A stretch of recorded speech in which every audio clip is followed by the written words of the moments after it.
안녕하세요. 써니의 여행 살롱 오늘 20번째 이야기 시작합니다.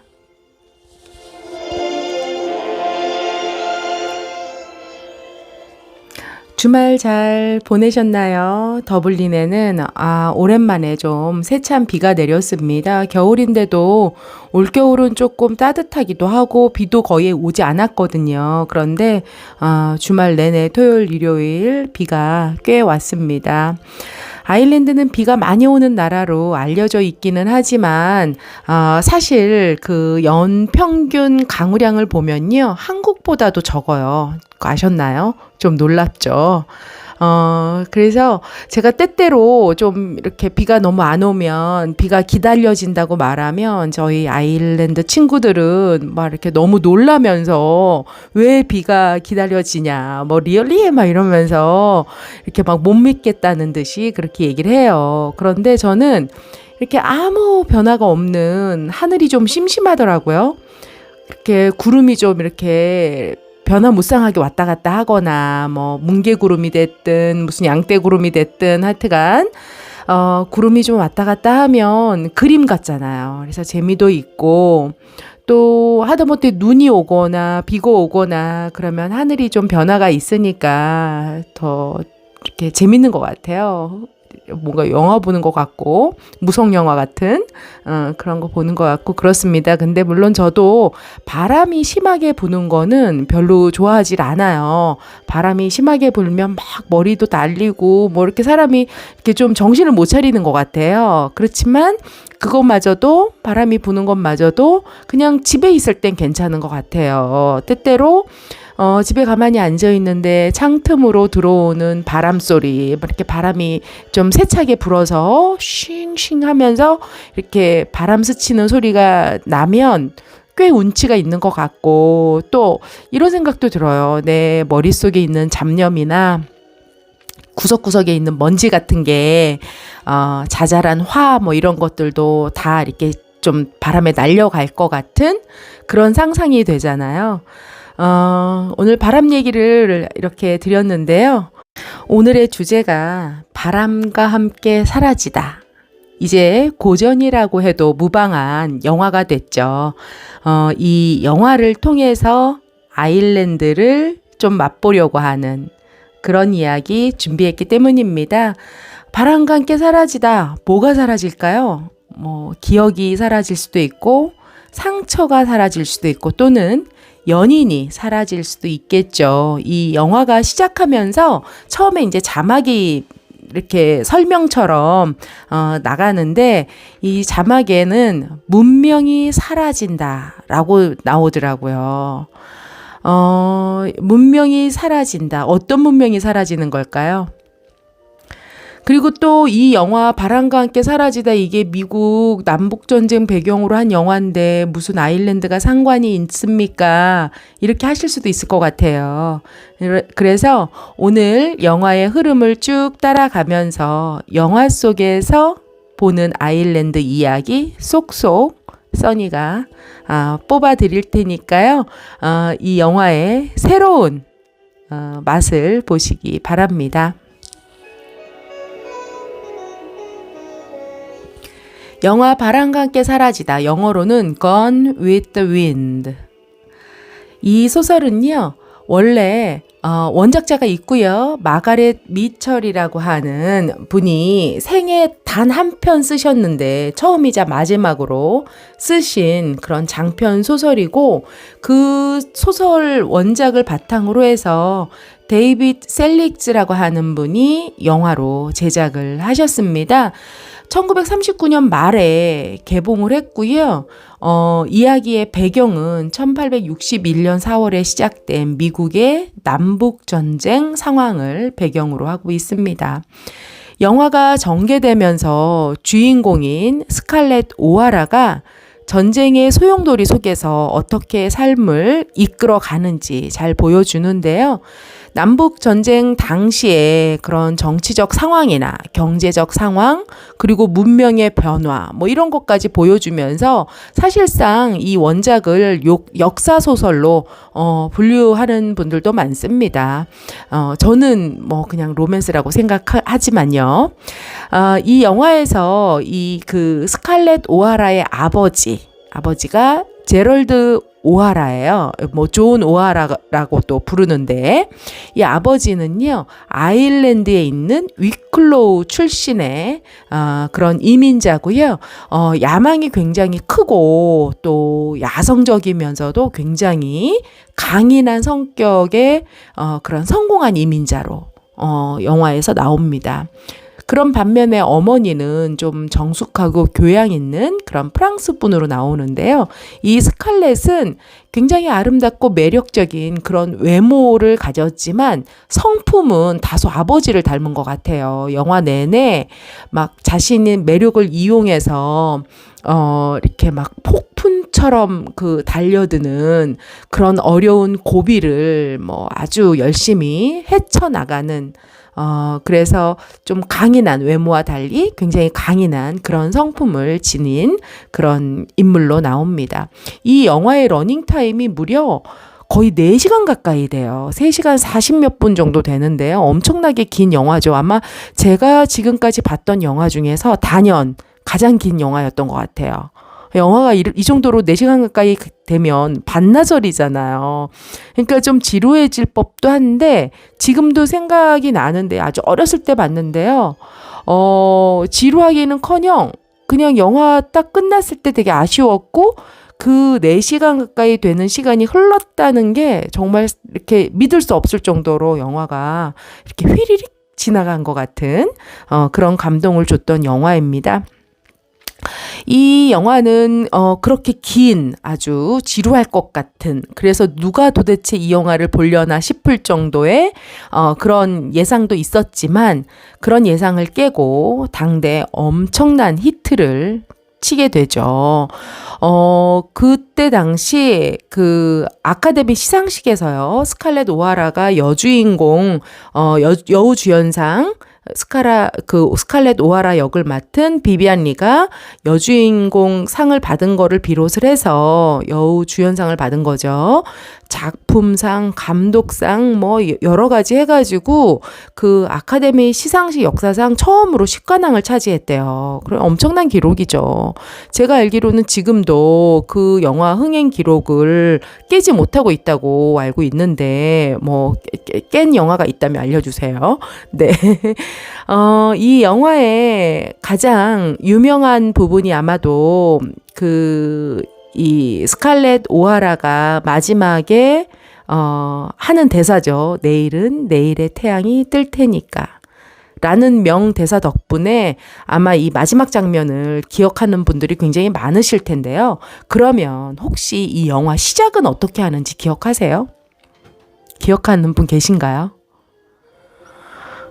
제가 말씀드릴게요. 영화 시작은 이제 자막이 나오고 이 타라라고 하는 농장이 나옵니다. 아주 끝이 안 보이는 아주 저 멀리까지 지평선이 보이는 아주 넓은 평야예요. 그런 곳에서, 그런 농장에서 이제 여러 명의 노예들이 밭을 갈고 있어요. 그리고 저 지평선의 땅은 하늘과 맞닿아서 이렇게 초저녁에 아주 아름다우면서도 정열적이면서도 그런 강한 붉은 빛이 물들고 있는 노을을 영화에서 보여주면서 시작이 되는데요. 그런 장면 뒤로 이제 여주인공 스칼렛이 동네 청년들하고 뭐 박수다를 떨어요. 근데 동네 청년 중에 한 명이 마음속으로 스칼렛이 사랑하고 있는 애슐리가 멜라니와 결혼을 한다는 그런 얘기를 해요. 그래서 이제 곧 있을 파티에서 아마 발표를 할 것 같다. 뭐 이런 얘기를 합니다. 그래서 스칼렛은 너무나 당황해요. 당황하고 막 실망하고 화가 나고 이렇습니다. 그래서 이렇게 막 달려가다가 아버지를 이제 만났는데 아버지가 저 멀리서 막 그 넓은 평야를 뚫고 울타리를 막 넘어서 말을 타고 달려와요. 그래서 아버지가 굉장히 그 말도 잘 타고 용맹하신 그런 모습으로 나옵니다. 그리고 이 애슐리하고 멜라니가 결혼을 한다는 소식 때문에 실망한 자신의 딸 스칼렛에게 좀 이렇게 위로도 되겠지만 너는 너와 비슷한 남부의 남자를 만났으면 좋겠다라고 조언을 하세요. 그러면서 아버지가 이제 이 딸에게 차분차분하게 이 그 마치 막 이렇게 뭐랄까 그 시대의 어떤 장남한테 하는 그런 대사 같은 느낌 이런 게 들어요. 이 집은 이제 그 아들이 없는데 아무튼 이 스칼렛을 이 장녀딸한테 이 아버지가 운영하고 있는 타라를 너가 앞으로 건사해야 된다. 뭐 이러면서 얘기를 합니다. 그러는 아버지를 이제 이 스칼렛은 막 이렇게 옷을 여머주면서 아버지를 걱정해요. 전에도 다리를 다치셨는데 이렇게 말을 심하게 타다가 또 다치시면 어떡하냐. 조심하셔라. 막 이러면서 얘기를 하는데 그 장면을 보면서 저는 그 첫 장면에서 사실 놀라웠어요. 앞으로 전개될 영화를 우리가 모르잖아요. 그런데 처음 장면에서 좀 새침대기처럼 얄밉게 나오기는 하지만 아버지를 이렇게 막 옷을 여며주고 털어주고 이러는 걸 보면 되게 자상하고 배려 깊다. 뭐 이런 느낌이 들었거든요. 물론 이제 그 이후에 보여주는 그녀의 행보는 뭐 그와는 다른 모습을 보여주지만 어쨌거나 그런 사려 깊은 그런 면이 있다는 걸 첫 장면에서 다시 한번 보시면 아실 수 있을 거예요. 그래서 그런 딸에게 이제 아버지는 얘기하죠. 애슐리 말고 남부 사람이면서 너하고 좀 생각이 비슷한 그런 사람을 선택하는 게 너한테 맞지 않겠냐. 아빠는 누구보다 너의 행복을 바란다. 내가 죽으면 이 타라, 이 땅이 누구 거겠냐. 네 거다. 너가 관리해야 된다. 뭐 이러면서 막 얘기를 해요. 그러니까 스칼렛이 땅에 관심이 없는 거예요. 그리고 이제 여기가 뭐 이렇게 뭐랄까 시골이고 이러니까 그게 싫은 건지 타란 뭐 관심도 없다 싫다 막 이러고 얘기하니까 아빠가 약간 호통치는 듯한 약간 엄중한 그런 음성으로 땅이 너에게 아무 의미가 없다는 뜻이냐 막 이러면서 이제 충고를 하세요. 일하고 싸우고 또 죽을 가치가 있는 그런 것은 오직 땅뿐이다. 막 이러면서 땅에 대해서 땅의 중요성에 대해서 얘기를 하니까 스칼렛이 아휴 또 이제 아이리시 같은 그런 말만 하시네요. 막 이러는 거예요. 그러니까 이제 아버지가 아이리시라 그랬잖아요. 그랬더니 아버지가 여기서 제가 보기에는 이 영화의 모든 그 대사 중에 심지어 마지막 스칼렛이 했던 내일의 태양이 뜬다는 그 대사보다도 더 중요한 대사를 아버지가 초반에 처음 시작할 때 하고 영화를 시작합니다. 뭐냐 그러면 나는 아이리시고 아이리시라는 걸 나는 자랑스럽게 생각한다. 너 역시 절반은 아일랜드인의 피가 흐르고 있다. 아일랜드의 핏줄이라면 땅을 어머니처럼 여겨야 한단다. 아직 네가 뭐 어려서 잘 모르겠지만 너 역시 이제 곧 땅에 대해 애착이 생길 거다. 왜냐면 너는 아이리시니까. 이렇게 얘기를 합니다. 그래서 여기서 땅을 어머니처럼 여기라는 말을 할 때 랜드 오브 마더라는 얘기를 해요. 랜드 오브 마더. 그래서 이 얘기가 처음에 딱 나오는데 사실 많은 사람들은 이걸 기억하지 못하죠. 이 대사를 하면서 이 영화 전체에서 가장 행복한 장면. 아버지와 딸이 아주 큰 풍성한 나무 아래서 자신들이 가지고 있는 타라라고 하는 대농장과 그리고 아주 멋지게 지은 저택을 바라보는 그런 장면으로 시작을 합니다. 저는 이 영화의 원작자인 마가렛 미첼이 하고 싶은 가장 중요한 조제를 시작을 하면서 독자들에게 먼저 얘기를 해주고 시작을 한 것 같아요. 지금 이제 내가 뭐에 대해서 얘기할 건지, 뭐에 대해서 쓸 건지 말이죠. 그리고 스칼렛이라는 그 인물에게 일종의 미션 같은 거를 줬다라고 생각이 돼요. 이 문장이 바로 영화의 핵심이자 전체 줄거리이기도 하고요. 이 아버지가 하신 문장은, 이 대사는 스칼렛이 4시간 가까이 되는 이 영화를 통해서 아버지로부터 물려받은 땅에 대한 애착, 그리고 아일랜드 혈통으로서의 정체성을 찾아가는 과정을 보여줍니다.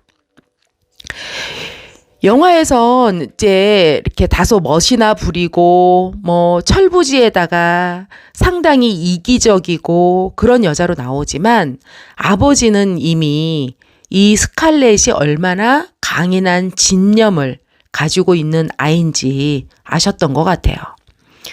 대사에 나오는 것처럼 아버지는 이 아일랜드 사람이고요. 제럴드 오하라죠. 이 오하라라는 성은요, 아일랜드에서 정말 흔한 성인데요. 펍 같은 것도 보면 이 사람 이름으로 펍 이름을 많이 짓는데, 오하라라는 이 이름이 들어간, 성이 들어간, 그런 펍도 굉장히 많습니다. 지금도 오하라라고 하는 성을 가진 사람들이 꽤 많고요. 이 오하라라는 이름이 원래는 게일어인 오에흐라라는, 이게 정확한 발음인지 정확히 모르겠어요. 이게 스펠링이 O 아파스트로피 그다음에 EAGHRA 요렇게 된 단어예요. 그게 이제 사람 성이에요. 사람 성인데 이 갤릭어를 쓰는 켈트족이 아일랜드에 살고 있을 때 영국 사람들이 식민지로 지배하기 그 이전이죠. 그 이전에 이 오에라라고 하는 성을 가진 가문이 슬라이고 지방에, 커너트라고 하는 그 주에 있는 슬라이고라고 하는 지방에 있는 영주의 가문이었어요. 10세기경에. 그런데 이게 이제 게일어니까 영국인이 들어와서 아일랜드를 지배하면서 점차 영어를 많이 사용하게 되면서 영어로 발음 나는 대로 쓰다 보니 하라가 된 거예요. 하라가 됐고, 앞에는 오하고 아파스트로피가 붙는데 이거는 하라의 자손이라는 뜻이에요. 오 아파스트로피가 후손, 누구누구의 후손이라는 뜻이거든요. 그래서 그 슬라이고 출신의 영주 가문 중에 하나가 지금의 오하라라는 성을 갖게 되었다라고 말씀을 드릴 수가 있어요. 그래서 굉장히 이 성만 봐도 아일랜드 사람이구나라는 거를 금방 아실 수 있는 거죠. 영화 중간쯤에 전쟁을 피해서 고향으로 스칼렛이 이제 피난을 가요. 막 여기저기 다니다가. 그래서 고향에 왔는데 아버지가 제정신이 아닌 거예요. 이제 전쟁의 피해로 인해서 아버지가 이제 정신을 잃으셨어요. 정신을 잃으셨고, 이렇게 치매 환자인 것처럼 막 이렇게 엉뚱한 말씀을 막 하십니다. 그리고 막 위스키를 마셔요. 그런 모습을 보고 이제 스칼렛이 좀 충격도 되지만 이제 마음이 아픈 거예요. 그래서 아버지를 감싸면서 아무 걱정하지 마세요. 제가 있습니다. 스칼렛이 아빠 옆에 있어요. 이런 얘기를 합니다. 이런 걸 봐도 굉장히 책임감이 강한 그런 여성이구나 하는 거를 저희가 볼 수가 있죠. 그렇지만 이제 걱정하지 말라고 말은 했지만 하인들도 전부 뭘 먹을 걸 어떻게 구해야 되는지, 또 세금을 내라 그러는데 그건 어떻게 내야 되는지 계속 스칼렛에 대해 어떻게 할까요? 이렇게 물어만 봅니다. 먹을 건 없고 절망의 끝에 서서 스칼렛이 이제 폐허처럼 돼버린 타라 농장에서 전쟁으로 인해서 완전히 망가져버린, 그리고 재산이 될 만한 모든 것, 먹을 만한 모든 것을 빼앗겨버린 빈털터리가 된 이 타라 농장에서 이 땅에 말라버린 당근인 것 같아요. 그런 거 한쪽을 파서 막 입에 물면서 오열해요. 너무나 힘들고 절망적인 거죠. 그러면서 흙을 한 줌 손에 쥐고 이제 결코 나는 싸움에서 지지 않을 것이다. 이렇게 얘기를 합니다. 절대 배고픈 일이 없을 것이다. 나도 내 가족도 절대로 다시는 굶주리지 않을 거야. 거짓말을 해서라도 사기를 쳐서라도 도둑질을 해서라도 심지어 살인을 해서라도 나는 굶지 않을 것이고 내 가족을 굶기지 않을 것이다. 바로 하나님, 당신이 증인입니다. 뭐 이런 얘기를 하면서 영화의 일부가 막을 내립니다. 그리고 2부에서도 또 시작을 그 속으로 사랑하는 멜라니와 이미 결혼을 했음에도 불구하고 스칼렛은 이제 애슐리를 계속해서 사랑하는데 애슐리가 그런 얘기를 하죠. 이제 아무것도 나는 남은 게 없다. 그러니까 당신이 나를 좀 데리고 어디론가 좀 떠나달라. 우리 멕시코를 갈까? 막 이렇게 이제 유혹을 한다고 해야 되나요? 막 애슐리한테 이제 너무 힘드니까 매달려요. 그런데 애슐리가 이런 얘기를 하죠. 아무것도 남지 않았다. 하지만 나에게는 명예라는 것이 남아있다. 그러니까 자존심이라는 거 버릴 수 없다는 거고 자신이 인간으로서 도리를 지켜야 되고 아무리 아무것도 없더라도 자기가 세운 신념을 굽히고 싶지는 않다. 뭐 이런 얘기를 하는 것 같죠. 그리고 흙을 한 줌 쥐어서 이 스칼렛에게 이렇게 건네줍니다. 아무것도 남지 않았지만 당신에게는 타라가 남아있다. 이렇게 2부에서도 타라 이야기로, 이 농장 이야기로 스토리가 시작이 됩니다. 이 영화에서 이렇게 1부 시작도 그렇고 2부 시작도 그렇고 완전히 중심이 된, 그리고 또 어떤 삶의 목적이 된 타라 농장은요, 실제 아일랜드에 있는 고대 왕의 대관식이 열리던 그런 땅이에요. 영국이 아일랜드의 지배를 받기 전까지는 아일랜드의 수도였던 그런 곳입니다. 유적지예요. 지금도 척박한 아일랜드의 다른 지방에 비해서는 아마 가장 비옥한 것 같고요. 농사도 굉장히 잘 되는, 다른 곳은 별로 이렇게 농산물이 잘 되질 않는데 요 지역은 농사가 굉장히 잘 되고 이 그 보인이라고 하는 아일랜드의 굉장히 중요한 중심이 되는 강이 흘러가는 그런 지역이기도 합니다. 이 제럴드 오하라가 자신의 농장을 일구고 농장 이름을 타라라고 지은 데에는 분명 그럴 만한 이유가 있을 거라고 저는 생각을 해요. 여기서 언급을 그 영화에선 자세히 언급을 하지는 않았지만 스칼렛 그 아버지 존 오하라, 뭐 제럴드 오하라라고도 하고요. 이 오하라는 1820년에서 30년 사이에 미국으로 이민 온 사람이 아닐까 하는 추측이 듭니다, 저는.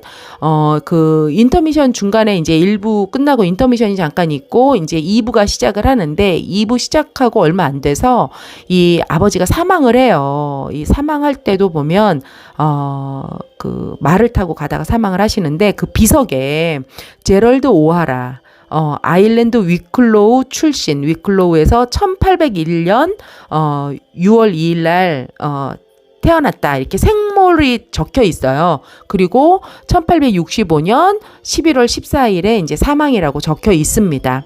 그러니까 위클로우라는 곳은 더블린 수도 바로 그 붙어 있는, 우리나라라면 경기도 정도 되는 그런 지역이거든요. 그곳 출신인 거예요. 그리고 이 타라라고 하는 곳에서도 멀지 않습니다.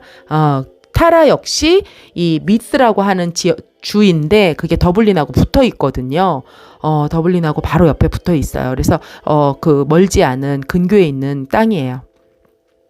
제럴드 오하라가 영국의 식민지에 그 당시라면 살고 있었을 거고, 아일랜드에 살았을 때 본인이 태어났을 때부터 아일랜드가 이제 영국의 식민지로 있었고, 또 속수무책으로 이 모든 좋은 땅들을 영국의 귀족들이나 권력자들에게 빼앗기는 것을 본인이 직접 또는 간접적으로 경험을 했을 거예요. 그런 이유로 이 이민을 가서 자신이 땅을 소유하게 됐을 때 그 땅에 대한 애착이라는 것이 좀 남다르고 더 강했을 것 같다. 이런 생각이 들고요. 그래서 그 땅을 목숨처럼 아끼는 아버지가 그 양키들이 이제 이 타라 농장에 와가지고 세금을 내라면서 스칼렛을 막 협박하죠. 협박하는데 그걸 이제 보다 못해 이렇게 정신이 오락가락 막 하시고 지금 막 치매 걸린 분처럼 과거일에 이제 이렇게 그 현재를 직시하지 현재가 지금 상황이 어떻게 되는지 모르시는 이 아버지가 말을 타고 이 양키놈을 막 쫓아갑니다. 그러다가 울타리에 걸려서 낙마를 하고 말죠. 그래서 사망을 하게 되시는데요. 그 영화 속에서 아버지를 잃은 스칼렛은 막 절망을 하고 오열을 하는데 사실 그게 아버지의 사망 때문이 아니라 아버지도 없이 이제 이 그 300달러나 되는 세금을 어떻게 구해야 되나 그 걱정으로 이제 막 한참 이제 염려를 해요. 그러니까 이 슬퍼할 겨를도 없는 거예요. 너무 힘이 드니까 슬퍼할 겨를도 없어요. 현실이 막 이렇게 본인을 짓눌러서. 그런데 딱 생각이 나요. 갑자기. 예, 레드 버틀러라고 하는 레드 버틀러 남자 주인공이잖아요. 정말 그 마초 같은 뭐 그런 사람으로 나오죠, 여기서.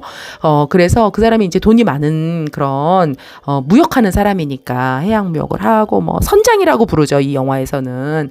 레드 버틀러를 생각해내고 이제 찾아가려고 하는데 자기가 너무 이제 초라하니까 뭐를 입고 갈까 하다가 그 창문에 걸려 있는 커튼을 봐요. 근데 그 커튼이 벨벳으로 된 녹색 커튼이에요. 그래서 막 그 되게 좀 영화를 진지하게 보다가 막 아버지도 돌아가시고 막 이랬는데 그 커튼을 막 뜯어서 여왕처럼 보여야 된다면서 여왕처럼 이렇게 레드 버틀러한테 여왕처럼 보여야 한다면서 이 커튼을 뜯어가지고 옷을 지어 입겠다는 생각을 했다는 게 저는 막 되게 코믹하더라고요. 코믹하고 재밌었어요. 그래서 예전에도 이렇게 그 한 번 보고 영화 4시간짜리 영화 중에 특별히 기억나는 장면들이 있잖아요. 그래서 그 장면이 마지막 장면 못지않게 인상 깊었던 장면이 이 녹색 옷을 커튼으로 해서 입는 장면이었어요. 굉장히 좀 당돌하고 저돌적인 그런 면을 가진 여성입니다.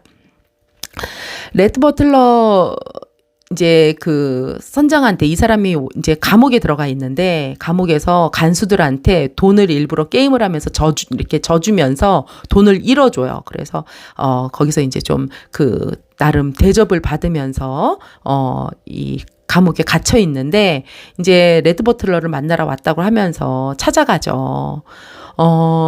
녹색 그 벨벳 커튼 옷을 입은 스칼렛을 보고 레드 버틀러는 막 예쁘다고 칭찬을 해요. 그러니까 자기를 이제 굉장히 사랑을 하는데 계속 딱지를 맞은 상태고 그녀가 이제 그런 그녀가 자기를 이렇게 모른 척하던 그녀가 내가 감옥에 있는 걸 안타깝게 여겨서 찾아오니까 너무 고맙고 너무 좋은 거예요. 근데 이제 그게 아니라는 걸 알게 되죠. 돈 때문에 왔다는 걸 알게 되면서 막 모욕적인 말을 해요. 또 이렇게 이 스칼렛을 막 모욕을 줍니다. 그러니까 이 스칼렛이 막 오기가 나서 버틀러에게 화를 내면서 내 목숨이 붙어 있는 한 나는 타라를 포기하지 않을 거다라고 쏘아붙이고 나갑니다. 이 영화의 시간적 배경이 남북 전쟁이 있었던 시점이에요. 1861년부터 시작해서 이 전쟁을 통해서 폐허가 되는 남부의 상황들을 그대로 보여주죠. 그러면서 동시에 격동하는 그런 정치적 상황들, 그리고 또 이 경제적 흐름이 어떻게 되는지, 과거에는 남부가 굉장히 노예들도 많고 목화 농사를 지어서 부유하고 정말 그야말로 이렇게 물과 꿀이 흐르는 그런 땅 같은 그런 곳이었지만 이제 공업화된 그런 북부 사람들이 들어와가지고 이제 남부의 환경이 바뀌게 되는 거예요. 그런 것들을 그런 상황을 딛고 타라 농장을 찾기 위해서 고군분투하는 스칼렛 오하라의 그런 긴 여정을 이 영화에서 이제 아주 상세하게 보여드리는데 처음 말씀드린 것처럼 이 영화를 한 번이라도 본 분들은 아마 다들 다른 건 몰라도 요 두 가지는 기억하실 것 같아요. 하나는 영화가 무척 길다는 점, 또 다른 하나는 영화의 마지막 대사, 그쵸? 되게 인상적이잖아요. 그 망상과도 같았던 자신의 첫사랑 애슐리를 향한 마음이 허상이었다는 걸 이제 나중에는 깨달아요. 깨닫고 또 그 자신이 모든 걸 그 아낌없이 자신을 사랑해준 사람은 결국 자신의 남편이었던 레트 버틀러 뿐이라는 거를 알게 되면서 이제 이제 멜라니가 사망을 하고 그 장례식에 갔다가 막 돌아오죠. 레드 버틀러에 대한 사랑을 깨닫고 달려와서 이제 떠나려고 하는 이 레드 버틀러를 떠나지 말라고 매달리고 막 이렇게 애원을 합니다. 그런데 이미 늦었다면서 버틀러는 떠나죠. 버스 떠난 다음에 손 흔드는 격인데요. 이 영화에 등장하는 만약에 다른 여자들 같았으면 어쩌면 이렇게 매몰차게 떠나는 사람에 대해서 미련이 남더라도 그냥 포기했을 것 같아요. 이 영화 속에서 이제 대부분의 여자들이 좀 약간 뭐랄까 수동적이고 멜라니 같은 경우 굉장히 헌신적이긴 하지만 그 외에 많은 사람들이 이제 불의를 보고도 그거에 대해서 대항하지 않고 그냥 받아들이고 그냥 이렇게 우는 것으로 이렇게 끝나죠. 뭐 이렇게 행동을 하지 않습니다. 심지어 스칼렛의 여동생은 약혼자였던 자기 이 남편이 될 사람을 언니인 스칼렛이 가로채서 결혼을 했는데도 그냥 울고 따지고 이러기만 하지 어떤 액션도 제대로 하지를 않습니다. 근데 이제 스칼렛은 좀 달라요. 지금 그렇게 애원을 했는데도 자존심을 꺾고 애원을 했는데도 레드 버틀러가 떠나요. 그리고 눈물이 막 폭우처럼 쏟아지는데도 아주 인상적인 장면이기도 한데 정열적인 그런 빨간색의 레드 카페트가 깔린 계단에 엎드려서 말합니다. 이러다가 내가 미치고 말 거야. 내일 다시 생각하자. 그러면서 막 진정을 하려고 하는데 잘 안 돼요. 그러는 상황에서 효과음이죠. 아버지, 애슐리, 레트, 이 스칼렛에게 있어서 굉장히 중요한 세 남자예요. 스칼렛의 정체성을 계속 일깨워주는 사람들이 바로 이 세 사람이거든요. 이 세 사람의 목소리가 차례로 들려요. 어디서 감히 땅이 아무것도 아니라고 말을 하느냐라는 아버지의 목소리. 또 당신은 타라의 붉은 땅에서 힘을 얻어요. 라고 하는 애슐리의 목소리. 그러면서 이 세 남자의 목소리가 돌아가면서 막 타라 이러면서 이렇게 그 스칼렛을 상기시킵니다. 그리고 스칼렛은 독백을 시작하죠. 타라, home, I'll go home and I'll think of some way to get him back. After all, tomorrow is another day. 타라, 나의 고향, 나의 집으로 가야지. 그를 분명히 되돌릴 방법이 있을 거야. 결국 내일은 내일의 태양이 뜰 테니까.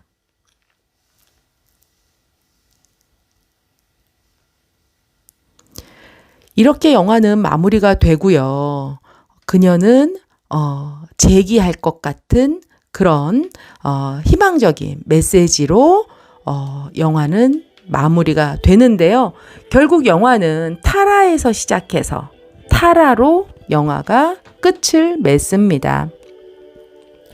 어떤 평론가가 쓴 글을 봤는데 마가렛 미첼의 소설 속에 있는 타라는 작가가 지어낸 환상의 장소다 라고 쓰셨더라고요. 근데 아닌 거 아셨죠? 아일랜드는 그 아일랜드에 타라가 있고 타라는 실체가 있고 타라가 이 소설 속에 등장한 배경은 네, 맞습니다. 제럴드 오하라가 아일랜드 출신이기 때문이고 또 아일랜드 사람들의 정체성과 같은 이 땅이라는 존재에 대해서 시종일관 얘기하기 위해서 타라는 꼭 등장해야만 되는 그런 상징적인 장소였던 것입니다. 이 영화는요, 1957년에 한국에서 처음으로 개봉을 했다 그래요. 제가 태어나기도 한참 전이네요. 그리고 1972년도에도 재개봉을 하고 95년도에 또 재개봉을 하고 그런데 재개봉할 때마다 늘 흥행했던 명작입니다. 1991년도에 후속편인 스칼렛이라는 게 나왔는데요.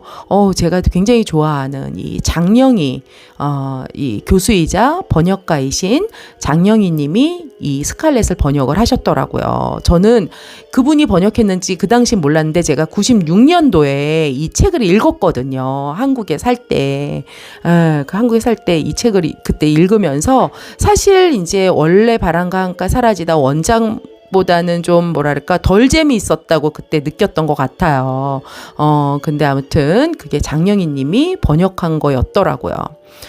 그리고 1994년도에는요, 그 CBS에서 이 스칼렛이 영화로는 아마 안 나온 것 같고, 시리즈로, 4부작 시리즈로 TV에서 방영이 된 걸로 알고 있습니다.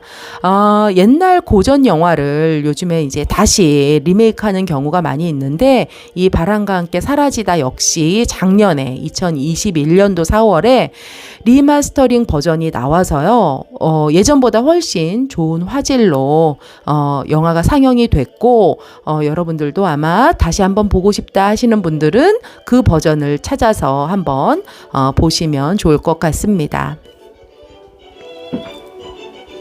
오늘은 고전이 된 바람과 함께 사라지다. 영화로 보는 아일랜드 이야기 해봤습니다. 저는 개인적으로도 이 타라라고 하는 장소 너무 좋아하기도 하고요. 이 타라라는 곳 근처에는 1200년대 만들어진 굉장히 오래된 거의 800년이 넘은 그런 노르만 성도 있고 또 13세기에 지어진 그 수도원 자리도 있고 건물도 이렇게 약간 폐허가 됐지만 굉장히 그 모양이 온전히 잘 남아있는 그런 곳도 있고 영화에도 굉장히 자주 등장하는 장소인데요. 그래서 아일랜드 여행 일정을 짤 때 이 장소를 되도록이면 포함시켜서 이 여행 오시는 분들이 좀 의미 있는 그런 여행이 되시게끔 진행하는 편이에요. 언젠가 아일랜드 여행을 한번 해보고 싶다 이렇게 희망하시거나 계획하시는 분들은요, 써니의 여행 살롱에 댓글을 남겨주시기 바랍니다.